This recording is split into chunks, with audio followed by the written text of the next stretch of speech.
আওয়ামী লীগের শাসনামলে ছাত্র শিবিরের নেতাকর্মীদের গুম নির্যাতনের ঘটনায় আরও 7টি অভিযোগ জমা পড়েছে আন্তর্জাতিক অপরাধ ট্রাইব্যুনালে। আসামি করা হয়েছে আইনশৃঙ্খলা বাহিনীর সদস্য সহ 53 জনকে। এদিকে জুলাই গণহত্যা মামলায় সোমবার সাবেক মন্ত্রী উপদেষ্টা সহ 14 জনকে ট্রাইব্যুনালে হাজির করা হবে।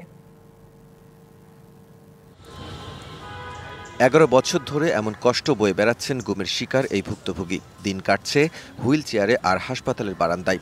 2013 সালে আইনশৃঙ্খলা বাহিনীর পরিচয়ে তাকে তুলে নেওয়া হয়, এরপর গুলি করে সেতু থেকে ফেলে ভেঙে দেওয়া হয় মেরুদণ্ড। হুইল চেয়ারে থাকা এদের কারোর ইচ্ছে ছিল সফটওয়্যার ইঞ্জিনিয়ার হওয়ার, কেউ আশা করেছিলেন বিশ্ববিদ্যালয়ের পড়াশোনার পাঠ চুকিয়ে করবেন সরকারি চাকরি।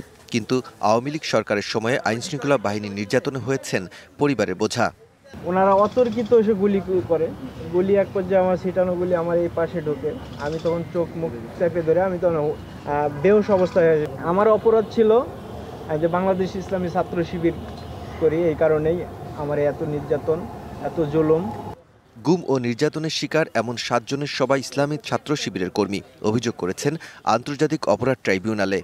তা অনুমান করতে পেরেছি এটা যেহেতু আমি ঢাকায় বসবাস করেছি, এটা এয়ারপোর্টের আশেপাশে হবে। ওখানে প্রচুর ল্যান্ড বিমান উঠতো নামতো আর কি, শব্দ শুনতে পেতাম। আর সেম কন্ডিশন, এখানে আমাকে 3.5 মাস পিছন থেকে হ্যান্ডকাপ বাঁধা অবস্থায় এবং সামনে থেকে চোখ বাঁধা অবস্থায় রাখা হয়েছিল। এসব ঘটনায় আসামি করা হয়েছে আইনশৃঙ্খলা বাহিনীর সদস্য সহ 53 জনকে।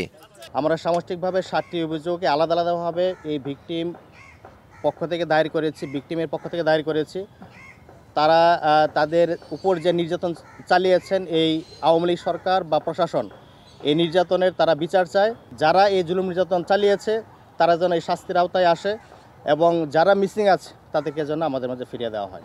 মাঠের অলরাউন্ডার আমি, আর ঘরের অলরাউন্ডার টাইলক্স।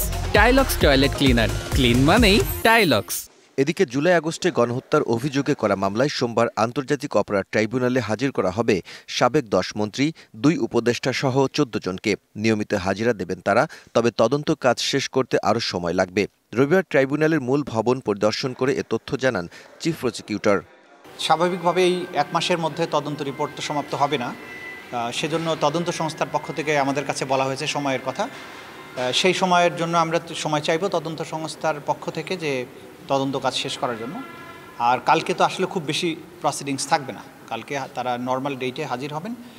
আইনি প্রক্রিয়ার মাধ্যমে শেখ হাসিনাকেও দেশে ফিরিয়ে এনে বিচার করার ব্যাপারে আশাবাদী চিফ প্রসিকিউটর। অপরাধীর যে বহিঃসমর্পণ, সেই চুক্তি অনুযায়ী এক্সট্রাডিশনের যে প্রক্রিয়াটা আছে সেটা আমরা পরবর্তী ধাপে যাব। Daud Khan, DBC news, Dhaka.